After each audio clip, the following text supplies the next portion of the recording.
Hey friends, family, newcomers of YouTube, it's your girl Teri. You see where I'm at? In the dungeon, so you know what that means. Another ghost time, story time with your girl. So today's story was when I was 8 years old. My mom was really good friends with this other lady since I could ever remember. And these people originated on Norris Street along with my family that lived on Norris Street. But if they lived like, I'd probably say like 10 houses apart. But she moved. And my mom lost contact with her for a little while. So they wind up moving into across the street from Massbomb. There's this house, like a brick brown house. And it was like one of them creepy houses. Like when you would go in, it literally had that feel. But it didn't bother me because I would go over and we would go over and sing Kumbaya and, you know, all them little Christian songs that we would do, which wasn't a problem. It was a great time. We had such a good time until she asked me to sleep over, and I'm going to call her Nadine. Nadine asked me to stay over, and I was like, sure, why not? I asked my mom said sure. So, which brings us to that night. Because I'm not going to like sit here and tell you the whole thing. That night. We were laying down. Now, all the kids shared a room except for the son. Because, you know, the girls were all in one room and the boy was in the other room. So I'm splitting a bed with Nadine. And, you know, everybody else is in their beds. And I remember it so vividly because it was in the 80s. It was in 85. And in 85, like, I remember sheets weren't, like, always white or just one color. I remember these sheets, like, being, like, an off-white with flowers on them. I just, like, remember this whole experience, and it will always stay with me because of about what's going to happen next. So, I'm sleeping in bed with Nadine, and I wake up, and I would say it was probably like 2 hours within me sleeping. Guesstimating I'm a kid. We were laying down. And next thing you know is I turn around and I see her face. And her face was so ashen.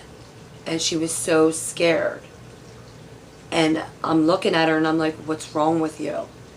Are you okay? Like, I'm little, you gotta remember. Are you okay? Like, is there any, like, what are you looking at?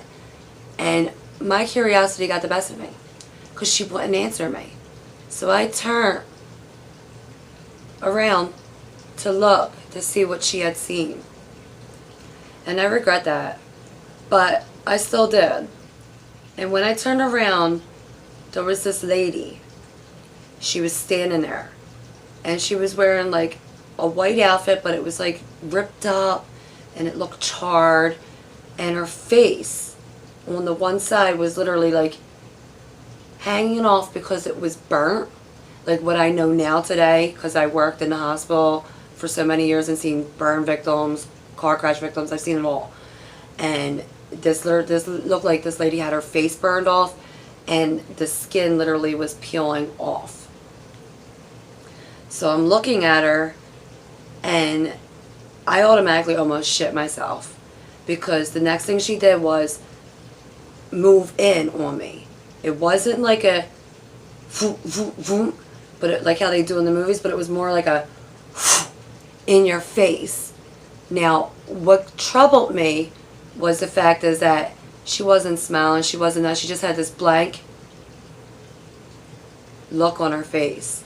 And I would assume, and she looked mad, I would always assume now that I'm older and I think about things like this when I do, I don't think about it often, but when I do, I say, who would be happy with their face hanging up often in that environment? I'm just saying, stuck like that for as long until God comes back and gets them, literally.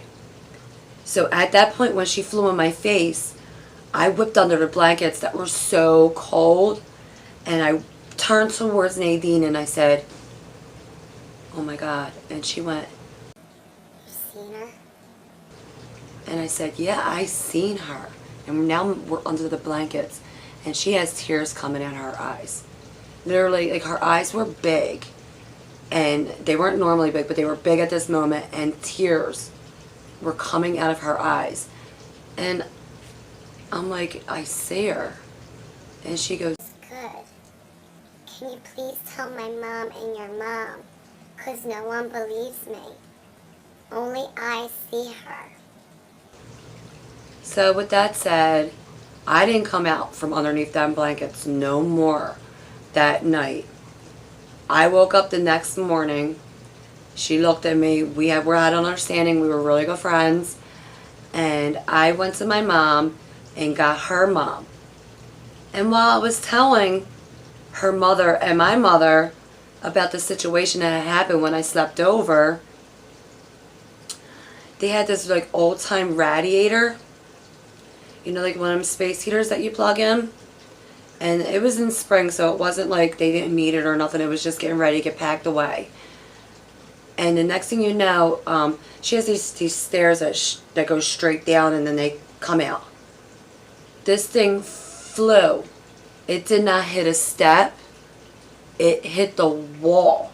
And automatically we thought it was her son Hector. So automatically my mom's friends yelling, "Hector, Hector, get in here now." And he comes, not from the upstairs, but from through the dining room and the kitchen. He was in the kitchen. And that's when they knew they had a problem. And then they called in the church, and they had their little Bible revival, and they did what they had to do with all the prayers and all. And to be honest with you, yet to this day, I still don't know what happened in that house. I just know they moved. That was, oh, and not only that, needless to say, I never even wanted to sleep at that house or go over ever again. So that was my one ghost story for today. But I also wanted to include last week, but the video was going so long that I did also experience Satanism. Not myself. I did not practice that. Listen to what I'm saying. I experienced Satanism in my life. Meaning, like, people that I were around practiced the dark arts. People that I was around were Satan worshipers.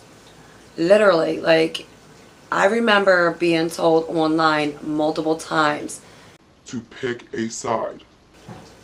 And at first I'm like, pick a side? What are they talking about? And then I have to go through their profile and see that they're 666, pentagram, doing their whatever. They have their rights for that. That's their religion. That's their right. I'm not going to judge it. It's just not for me. And then this happens. I'm sitting in my mom's house, and it was me, my ex, and my daughter. We stopped over. And I'm sitting in the kitchen, and my mom already told me about this because my mom was full-on Christian and, like, throwing holy water at, like, everybody who spoke ill of anything. So I'm sitting in the kitchen, and the lady, we're going to call her Marie. Marie came in, and she was an older lady. She was an aunt to me. Literally, this lady I knew for so long, like, since I was, like, this bit, like, I was so little. You can't see it in my camera, but I was really little.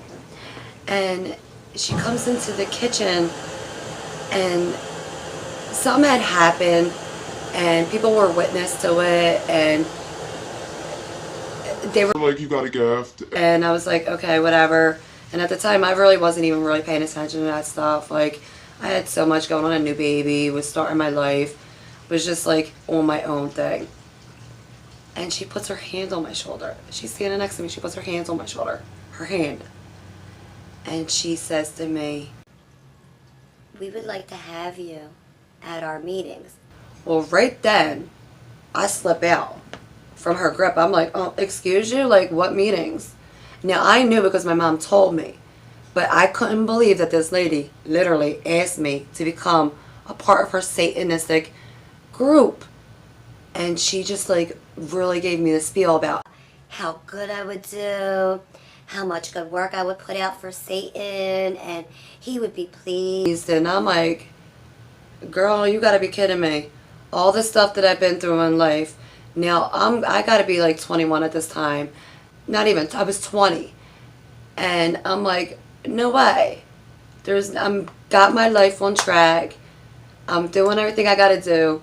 You think I'm gonna give myself up to Satan when I'm a devout believer in God, like God. And I don't even know why I put that in quotes, but God, an all-seeing God. So, with that said, I declined. And it didn't make her happy. She didn't speak to me for, I would say, about a year. And then I start realizing what happened to her. After, like, she had everything. This lady had her own house. She needed for nothing.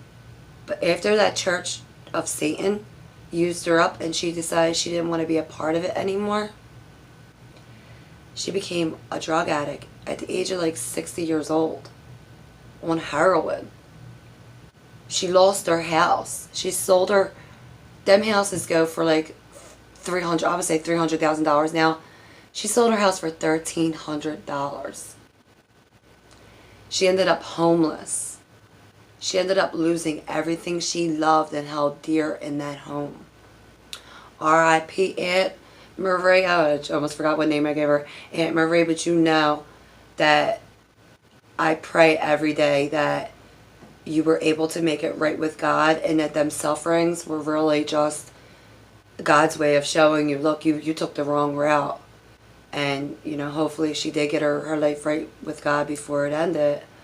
But, yeah, I always get asked all the time, if it isn't Christians asking me to be a part of the organization, it's definitely Satan worshipers. And I am not a part of a religion. Like I said, I was raised religious, but I will always be believing in God. So there will be no room in my life for Satan or any of that stuff. As you will see, as my stories keep on continuing to come out, you will understand what I'm saying and what I mean by that at the end of the day. So, guys, sorry for the wait. And I know it wasn't like the best, but to me, it was a really scary time in my life. I was only 8. I keep on putting up 9. I was only 8. Like, I was so little. And to have seen something like that and have someone ask for my help so young because no one believed them or no one seen her just really like makes me think sometimes. And with that said, guys, stay on your grind. Stay peaced up. And if no one told you this today, guys, I love you. And I want to see everybody do great. If it is hot where you're living, and trust me, it's hot everywhere. It's so hot. My hair is so wet right now. Because like I was just like, I'm getting out the shower and doing this video. It's so hot. Stay hydrated. Stay cool. Some of you guys got jobs out there that you are in the sun.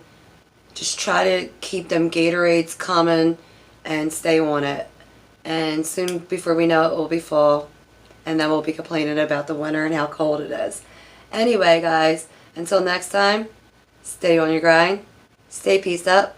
Stay blessed up. Don't tell nobody you can't do it. Because look at me, I'm still doing it after everything I'm going through and still going through and will go through in my future in life. Peace. I'm out.